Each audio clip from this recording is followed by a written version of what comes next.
Oh, sorry. Hi, this is Lazarus Chernik, guest hosting The Professional Artist, normally with my wife, Echo Chernik. You are listening to The Professional Artist on uh, United Public Radio Network, 107.7 W. Uh, oh gosh, my brain is not working right now. uh, yes, that's actually it. Just 107.7. It's a long day. Simulcast on YouTube and Twitch and wherever fine art is sold. Today I'm going to be talking about art pricing. Pricing art. It's a challenge for everyone to understand who's not in the art world or not really deep invested into it. The public is confused about, the only art prices they see are the things that are, at a small convention or on a table out on a sidewalk, or they see the prices advertised in Forbes magazine and how much something is sold at auction. But the reality is that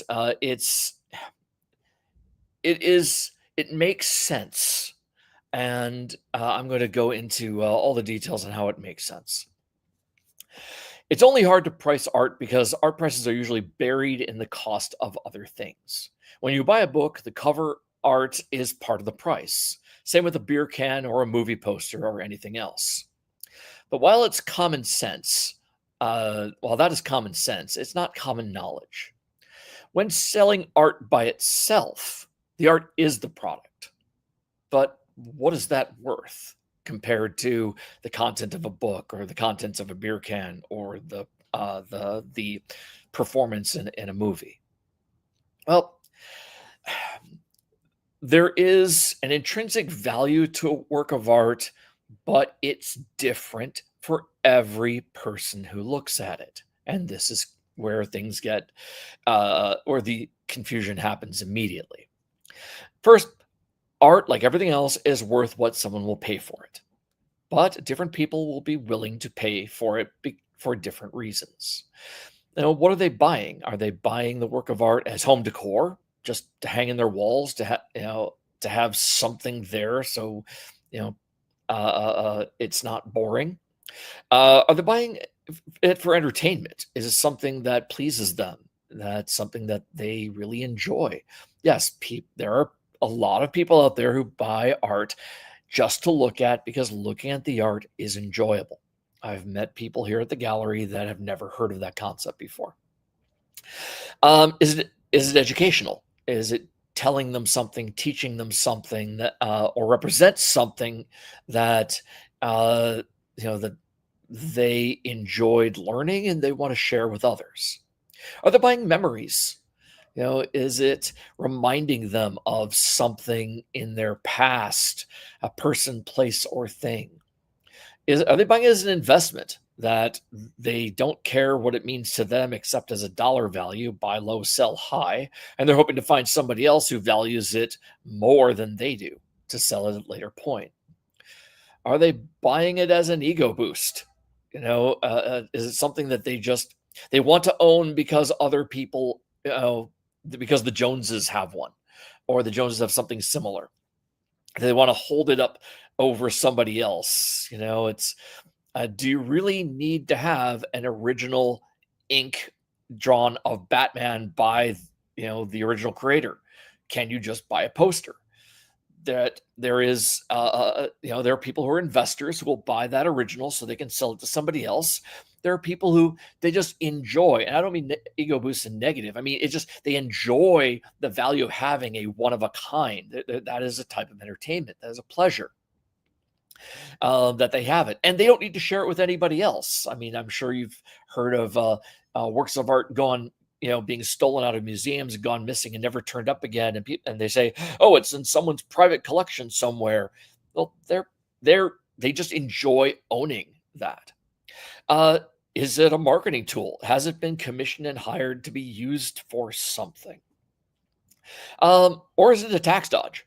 They paid a certain amount of money for it because they can if they donate it, they can write it off as a charitable contribution.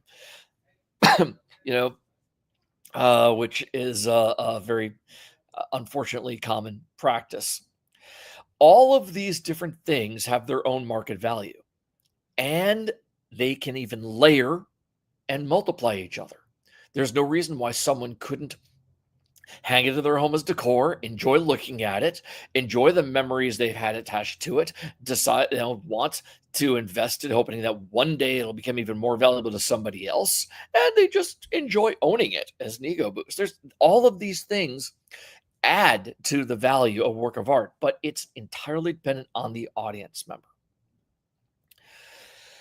So let's talk about the difference between fine art in quotes and commercial art. The term fine art is actually a nebulous term redefined by each promoter for their own benefit. You'll actually hear two different people promoting fine art in their gallery or their art, and they will disparage each other, saying, "Oh, that's not fine art. That's not fine art." But at its heart, fine art can be, in my mind, can be defined as the artist has created the work to be encapsulated within itself. It was not created at the request or direction of anyone but the artist themselves, mostly. And it's because of that I prefer the term personal art. There are countless ways and tiers to classify personal art from there. Some personal art is an experimental work attempting to create a new visual language in some way. They're trying to showcase a new technique that they've learned or they've invented or they're pioneering. They're presenting new symbols to mean something. They're trying to depict a story that they don't feel is being told well enough. I go into this in detail in a previous podcast that I did, or a show that I did about appreciating art. Some personal art is emotionally neutral, filling visual space without provoking or distracting the audience in some environment. This is artwork that often hangs in corporate centers or hotels or inside someone's home. That uh, its its value is in an aesthetic that is neutral. And there are probably limitless other ways to define it as well. Obviously, children's art, for example, purely expressive personal things are among them.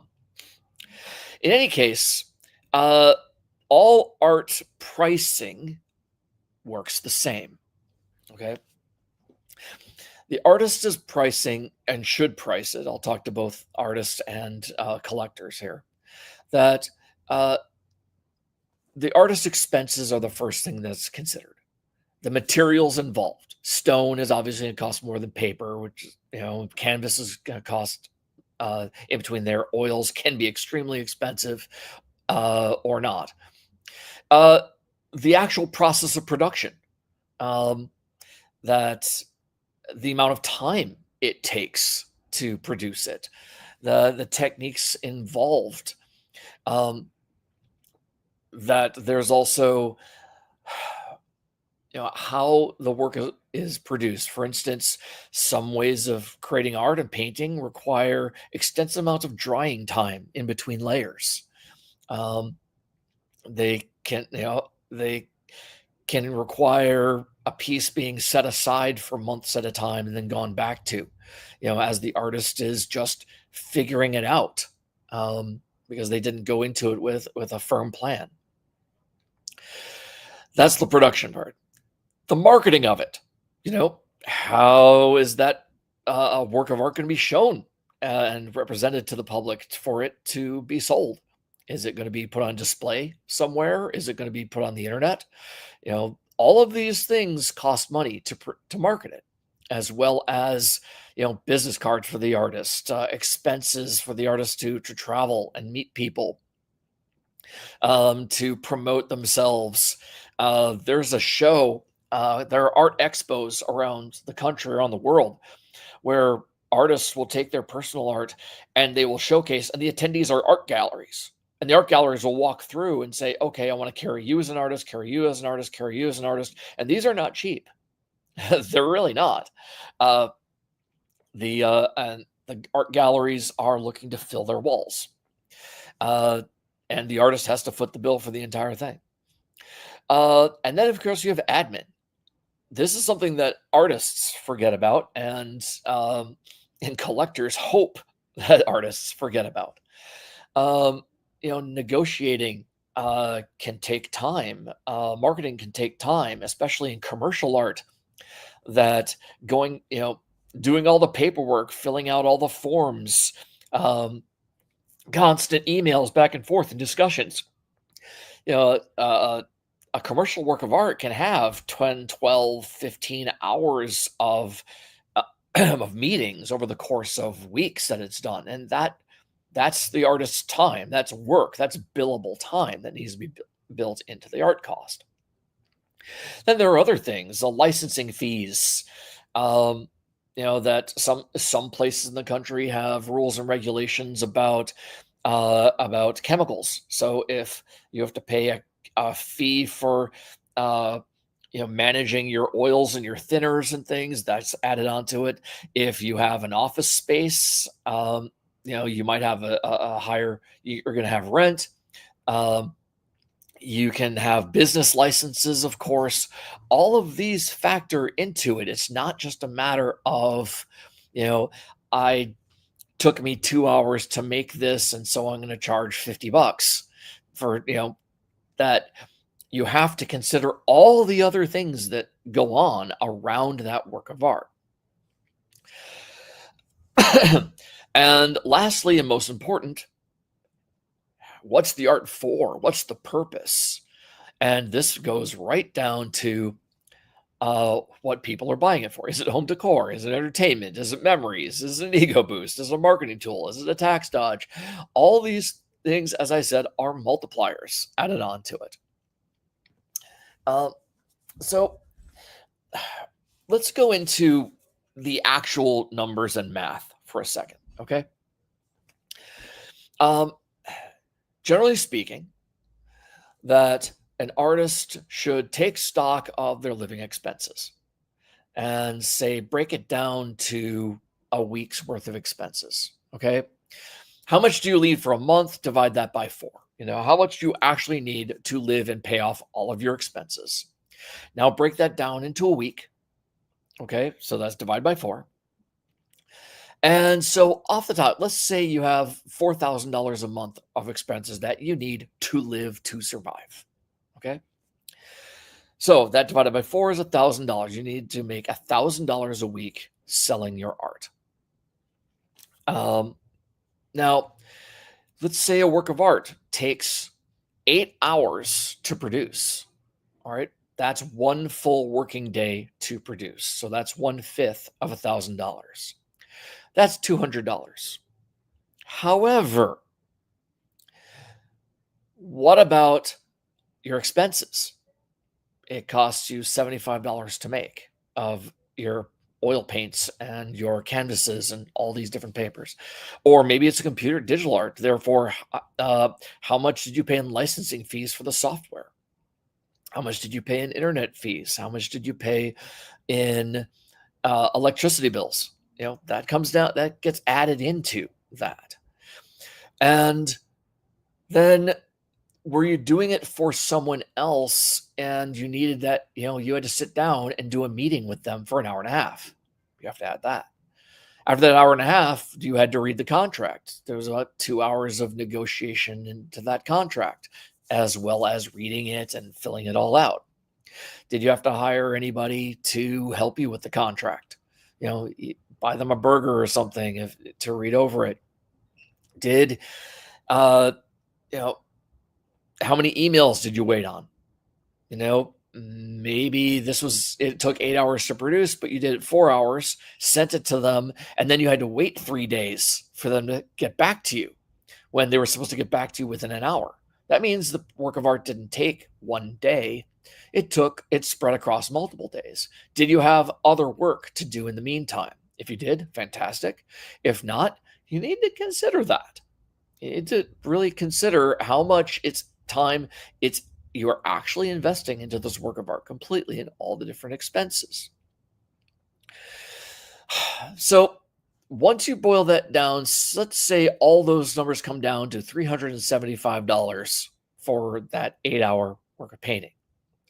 But that is literally just your living expenses. That is just for you to break even for the month. You need more than that. This then comes down to the multipliers, okay? And commercial art has different multipliers than personal art, right? Obviously, that for personal art, you're going to, what do people want out of it? How are you selling it? Are you selling it directly yourself or selling it through an art gallery? All right, I'm going to start talking about those in a little bit, but let's go down to commercial art and those multipliers. Okay.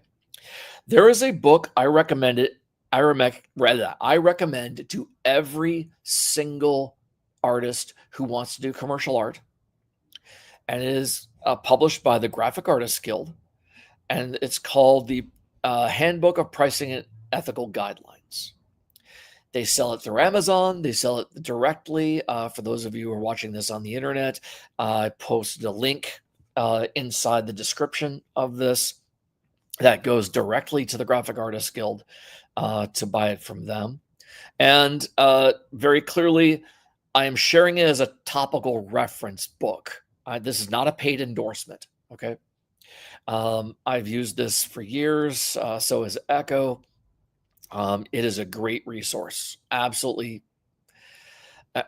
It's really the most complete resource that I've ever known of this. And it goes into every single project that I could imagine that art goes on to, and it gives the actual price and the multipliers for commercial art.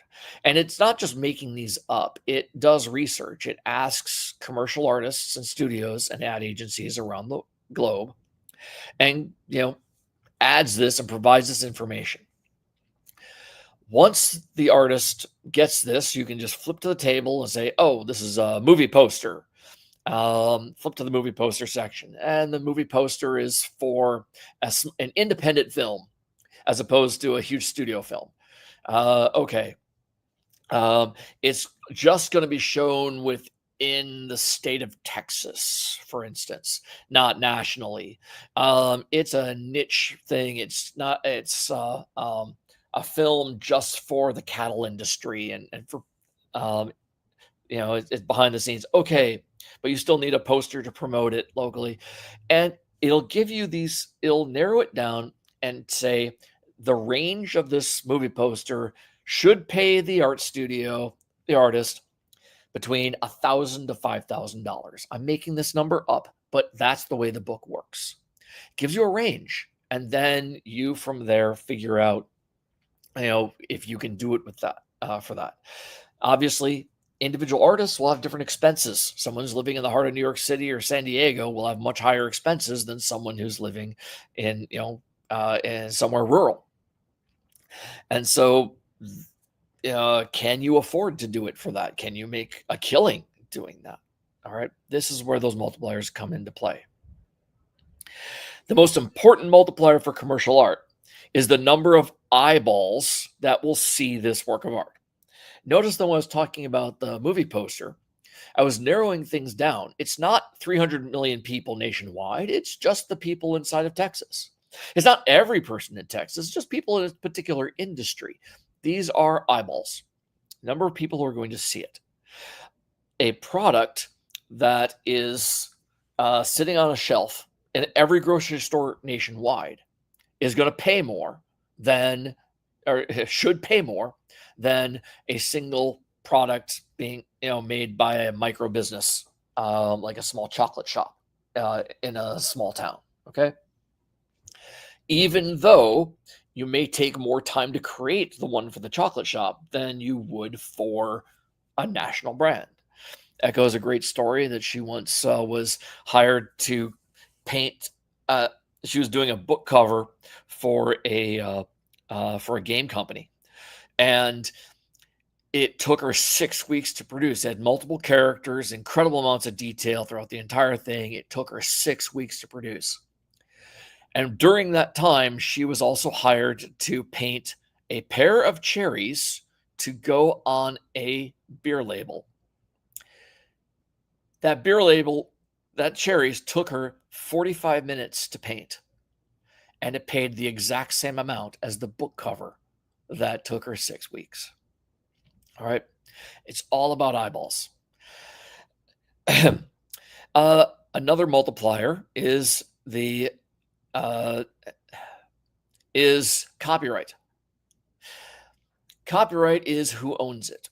Legally, according to the Constitution, at least for right now, that the artist who creates it is the person who initially owns the copyright. It's not the idea that counts, it's the execution. The same way as in patent. Anyone can come up with an idea, but the patent only does the execution. You can't file a patent for, I want to open up a bottle by waving my hands. You can only patent the machine that will take waving your hands and open the bottle for you. Just saying I want a furry purple monster does not get you a copyright, no matter how much you describe it. It's whoever actually executes it. And you can have 2 different purple monsters, each copyrighted completely separately. So companies and people might want to purchase the copyrights outright so that they own them.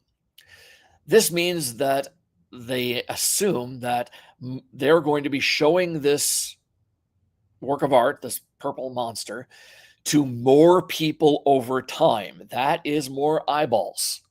And the artist needs to be paid commensurately. All right.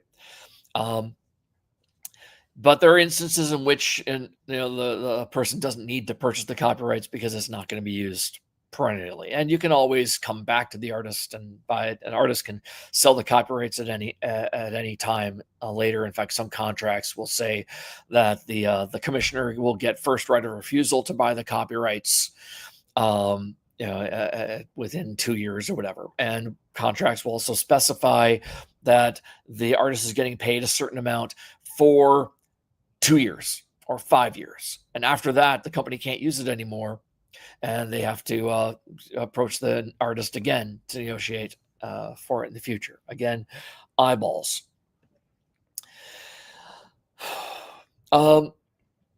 So that's how I generally say that once you figure out how much your expenses cost, double the price for a minimum hourly rate. Okay. So if it took you 8 hours to create that work of art, your hourly rate, if your hourly rate, going back, if your hourly rate to survive is going to be $20 an hour, you should make sure that you charge $40 an hour for everything so that you can have room to negotiate, but you also won't get hurt if something goes wrong. It's also why you make sure that you have kill fees in your contract. So if somebody decides that they're not going to pay you the rest, at least you got half up front, which paid for your expenses so you don't go broke. Now let's talk about personal art. For personal art, there are different ways of selling it. Direct sales, using an agent, using a gallery, or an auction house. We're going to talk about auction houses last. Direct sales of the art,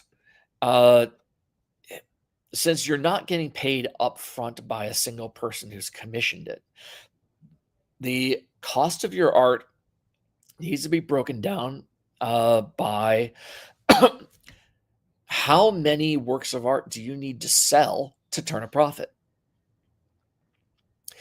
Can you sell a single original for the amount of time, for the amount it took you to create it? And you have to consider not just what took you to create it, but your expenses, your marketing, your administration. It's a big deal about how long it's going to take you to sell this. That you created a work of art, you think, oh, I can sell this for $20 as full art. Well, can you? How long will it take you to sell it for $20? If you draw it right now and put it up on a wall at a Comic-Con, can you sell it for $20 that day? If so, fantastic. Are you going to sell it for $20 and it's going to take you a week? How many shows are you going to put it up there? How many walls is going to hang up? Can you make multiple prints of it? If you make multiple prints, can you put them in a bin, on a street or at a gallery, and can you sell, or a poster shop, and can you sell multiple versions of this work of art over and over and over again? Right? How much time it takes to sell versus how many you can sell and what versions you can sell, all calculate into the price. You need to make a living at this. You're not just trying to get, feedback. You're not just trying to get praise in my world. So how many do you need to sell to make a profit? This is not something that I can just calculate for you and give you a number by. It's not something you can go and get an pricing ethical guidelines book and it will mark it down. Only you will know this, and only you will know this through experience and practice. That how long does it take you to sell enough prints to make a profit at it? Ultimately, if you're a productive artist, you keep making art in between selling art you've already done, and it will balance out over time. Echo has made works of art that she was literally sold out of the same day that she made it. She'll make multiple prints and it'll pay for itself the same day. She has a work of art here that is one of my favorites. It's the original was 7.5 feet tall, and she's made prints of various kinds of it. But she did it 15 years ago. No, 16 years ago, and it hasn't paid for itself. It took her about 200 hours to do. It's an incredible work of art, but something about it just doesn't appeal to fans enough, to art buyers enough to buy enough of them. Oh, the people who love it absolutely love it, and they wonder, why don't I see it more? Why don't you promote it more? Why haven't you done more like it? Well, because it hasn't paid for itself in 16 years. So there's some practice that needs to happen. Can you sell selling a work of art one at a time? Well, that's where you get single works of art that are worth thousands of dollars. It takes a long time to meet someone who can afford. It takes a long time to find someone who can afford that, because they need to pay for the entire creation of the art and its marketing and admin all at once. If you can make prints of that at the same time, and then you can sell prints to people who enjoy it, and then sell the original to someone who really, really, really wants to be the one and only owner of that original, well, that's even better. You can spread it across. Then the original price can either go down or go up. This is kind of weird. And how I'm introducing it is kind of weird. The popularity of a piece will affect how much people really, really want the original. So on the one hand, you think that selling lots of prints means that, you can charge less for the original because people are going to want to get, the prints because they're cheaper. And you have to lure someone in. It's like, no, the more popular a piece becomes, the more collectors come out and are willing to spend on something so they can, hold it up as that they have the one and only. This is how the multipliers work.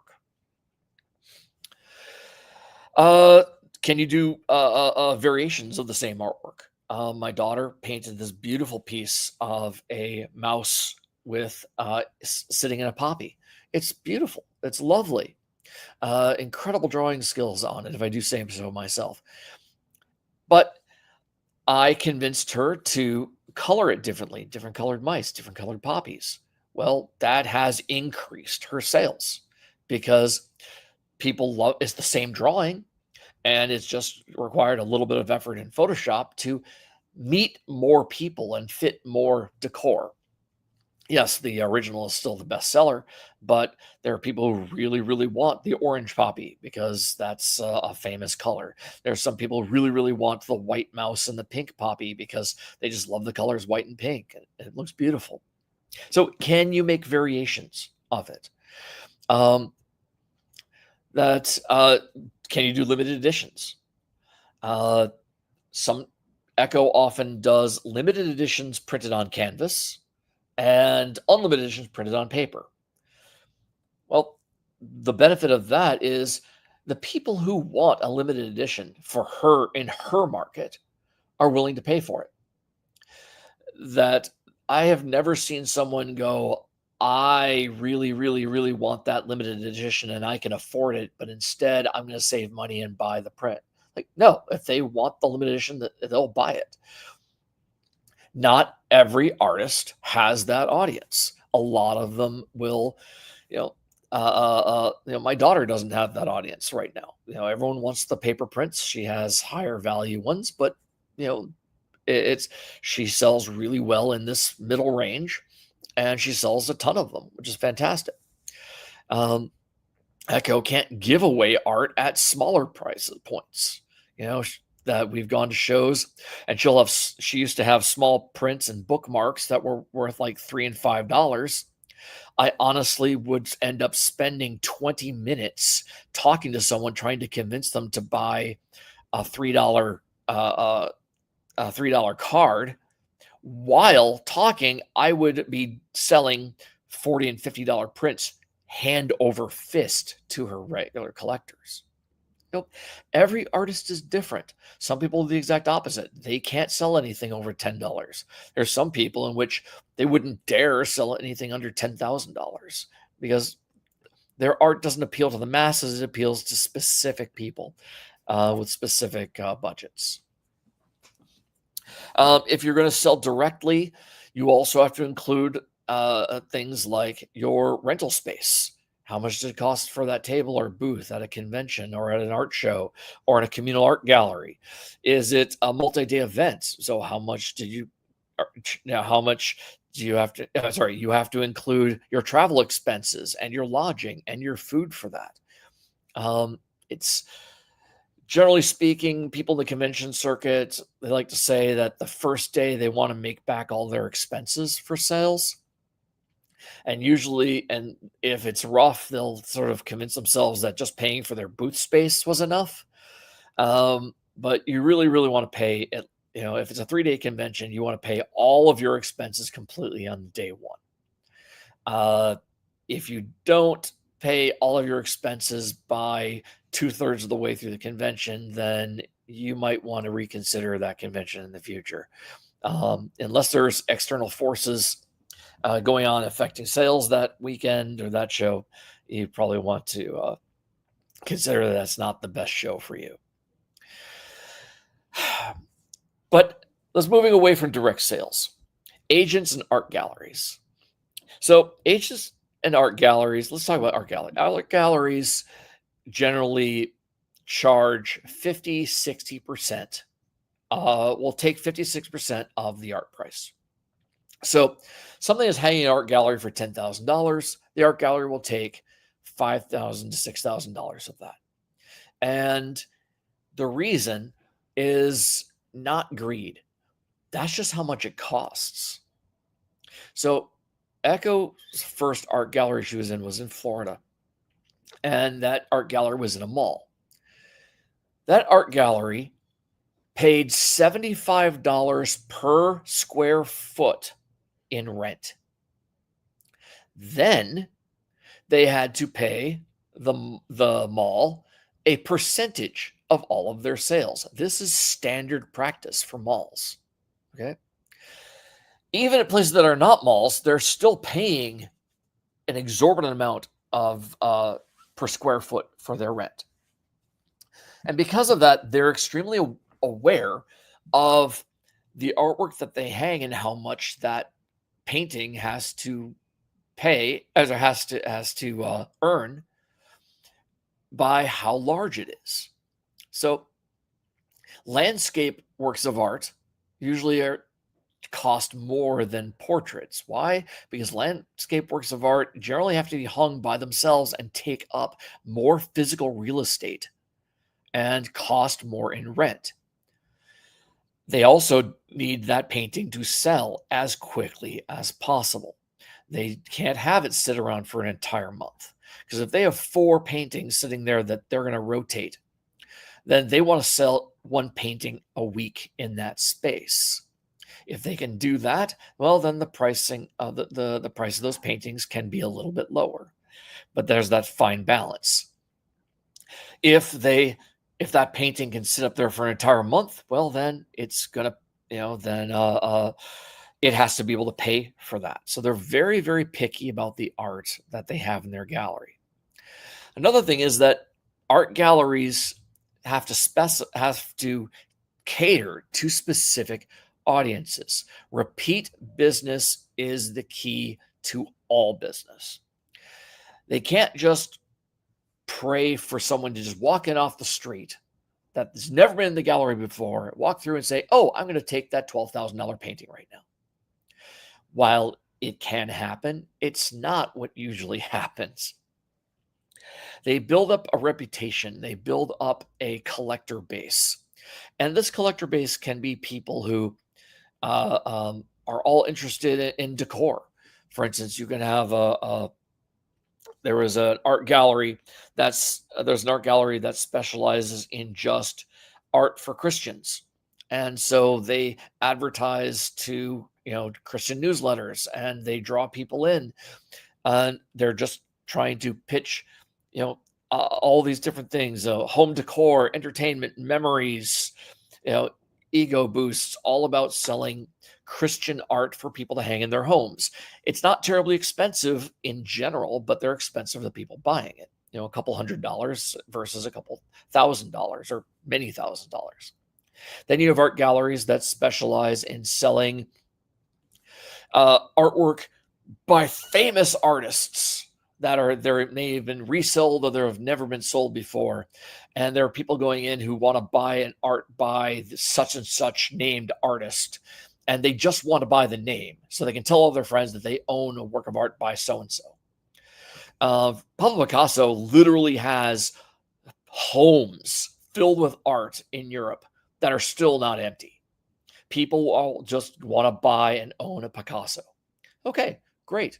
There are galleries that specify to sell art to people who just buy Picassos.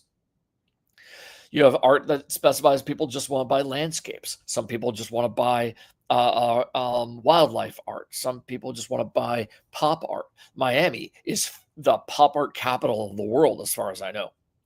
There are art galleries that are just filled with pop art.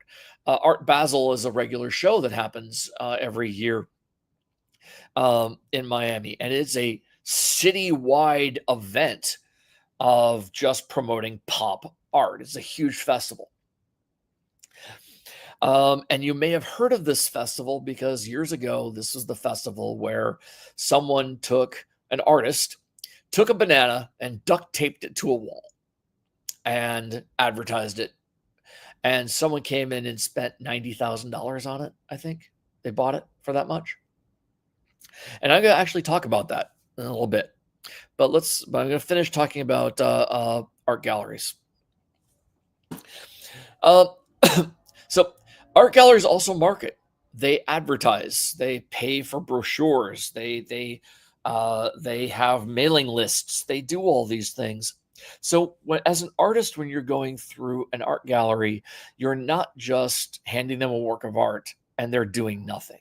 All right. They have to make a living. They have to pay their employees. They have much more rent than you have.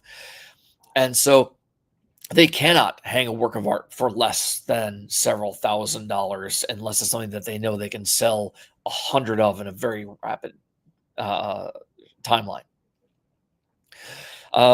Convincing an art gallery to take you is a real challenge. That's why they go to these art expos. In a way, if an artist can pay to go to these art expos and hang their own art, and that is an indicator that they are serious enough to be able to attract collectors to pay that the gallery can earn money. They also will interview the artist, though. They want to know how often. Echo went to one of these years ago, and she put up her Art Nouveau artworks, and art galleries looked at it, and most art galleries are not figurative. And so they just walked away. They didn't want figurative art. Even the ones that do figurative art, that many of them just sell generic nudes. They don't sell portraits of people. They don't sell stories or illustrations the way they used to, unless they were painted like 100 years ago, 200 years ago. So they walked on by, and then the few that were interested in it, that they wanted to sell an original piece from her, and they would happily have sold an original piece from her for $20,000, $30,000 if she could continue to produce 10 of those a year, every single year. One of a kind pieces that took her, $200 to $300, $2 to 300 hours to do. Well, instead, because she was painting these digital, that she was trying to sell them as giclées in limited editions. Well, that reduced the number of people who were interested in doing it as well. They wanted to sell oil paintings. They didn't want to sell limited editions because they can't sell them enough. They can't sell enough of them.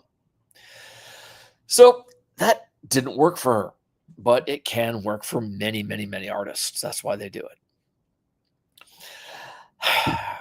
Also, art galleries have no problem selling to people who want to purchase art as investments. They often will sell them as investments. That someone will walk in, and the cliche is that a couple walks in and the woman will fall in love with the painting, and the guy is holding the purse strings and goes, "Yeah, well, why should I spend it? Why is it worth $10,000?" And the artist has to say, well, and the gallery owner has to say, the manager, well, the artist is famous for this, this, and this, and they've done this, and they've had shows around the world, and they're going to be in museums one day, and this work of art is an original piece, and it's going to be, and in 10 years from now, you're going to be able to sell this for 3 times the amount. Galleries have no problems pitching that. It's hard for an artist to say that directly. You can't really say, yeah, I painted this and it's worth $60 now, but in 10 years, I'm going to be pricing it at $600. So you better buy it, while you can. It doesn't work that way. And sometimes they buy they buy it not just as an investment that way, but they'll buy it as something to leave to their kids so their kids can sell them for college tuition and stuff like that. It's people very interesting reasons and rationalizations for why they buy art that they do. Now, let's talk about art auctions. You'll notice that art auctions almost never include living artists. They can, but almost never. Frontline is a expose television show that is on PBS, or was on PBS. And every episode is carefully constructed, researched, and presented, and about a completely different topic. And they did an episode on art auctions a couple years ago. I highly recommend that if you're interested in art pricing at all, that you go look this up. Frontline PBS, the value of art. I don't remember the exact name of the episode. And in it, one of the things they did, one of the segments, they followed an artist who painted a piece and was sold that work of art for $30,000, and she was extremely excited. And shortly thereafter, she found her same work of art at auction being listed for $3 million. And it was listed by the person who bought the work of art from her. And we're not talking about a few years later or 10 years later. This is a few weeks later, not even. So it turns out that the person who bought it from her has a particular role in society among the wealthy. And their job is to buy art, put it up for auction, and then go through the Rolodex, pick up the phone, and call these wealthy people who need tax breaks. And they say, hey, you told me that you needed a $3 million tax break so that you can get underneath this particular tax rate.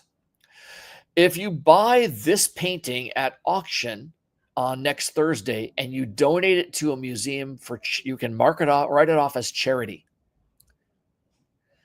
Well, and that is a job. That was this guy's business. He was not buying the work of art for the work of art. And the tragedy is multiplied. Okay, first of all, the artist painted this from her heart, and she wanted to go to somebody who actually wanted the work of art and enjoyed it. Nobody in the process of buying it cared anything about the art except that it was could be given a value that somebody else needed on a accountant's ledger. And then she wasn't the one who was earning the money off of it. She was literally she did not earn that $3 million. So on a tax break, why not just go to the artist and buy it? Say, I can't pay this. I can't pay $30,000 for you, but I'll pay you $3 million so that I can then get this tax break. Lots of tragedies about this. And this is part of the reason why Banksy was so infamous about his work of art that went to auction. Banksy is a counterculturalist artist who has done a lot of graffiti art, has done a lot of unique things, and made statements against the art industry. I could do an entire segment all about them. They're fantastic.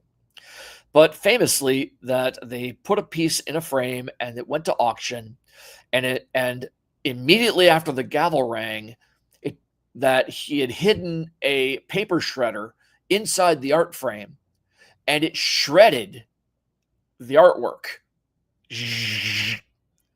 right after the gavel bang.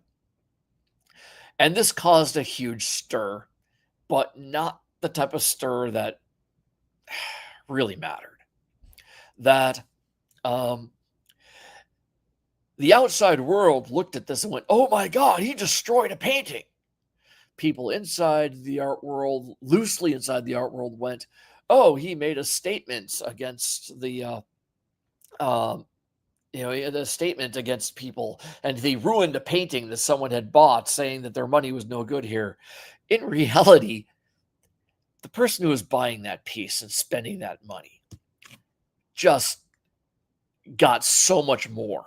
That painting became more famous for being half destroyed inside the thing than it ever would have done for just being by itself. I mean, they won the lottery when they bought that piece. It became so much more valuable if they were going to resell it. But more than likely, they weren't going to resell it. They were just spending money again as a bit of a tax dodge. And if they were an art collector, I don't know who bought it, but if they were an art collector, again, hit the lottery. That's something that they would cherish forever. And if they were just trying to donate to charity, they still hit the lottery, because by destroying it after the fact, by the device doing this, it actually increased the value. And no matter how much they spent on it, they could increase the amount that it was worth when they donated it to charity. And this brings us down to the taped banana. People, I'm sure you've seen this. It became a huge meme. People talking about someone taped a banana up to a wall. Anybody could do that. Why is it worth so much? Why is it worth so much? Well, it's just genius. Because first of all, yeah, anybody could, but not anybody did. All right. Somebody just did it. But they didn't just do it to be lazy. All right. Again, tax dodge. It is a work of art that is temporary, that it's a performance piece. It's that it's something that, when purchased, degrades, and the person who spent the money on it can mark it off as an instant loss. That's why it's sold for so much. That's why it's sold at all. And the fact that that was part of the story behind it is what makes it genius. It's not just talking about, hey, I've got a banana taped to a wall. Isn't that funny? It's not even the person who went up there and actually ripped it off the wall and ate it and put it back up. It added to the story about it being not even silly or ridiculous. It was literally, its statement was, this is something that is temporary, being adhered and shown publicly. And by taping it, it's trying to show this thing is temporary, and that's a work of art. But that's literally its monetary value. Its monetary value was that it was temporary. It could be written off. And that very few people had done that. There's another artist. There was an art gallery who wanted to do a statement, and they hired a bunch of artists to create. They actually paid artists in advance to create works of art that represented the theme. I'm not making this up. Take the money and run. That was actually the name of the presentation of the art show. And one of the artists sent them 3 completely blank canvases. Maybe it was 2.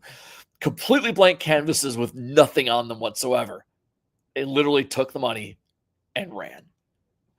Well, as funny as that is, a great story is, I also heard that the art gallery then went, or the museum then actually sued the artist for it. I don't know how that lawsuit went. I can't imagine them, successfully doing it. That was just short-sightedness on the part of the gallery.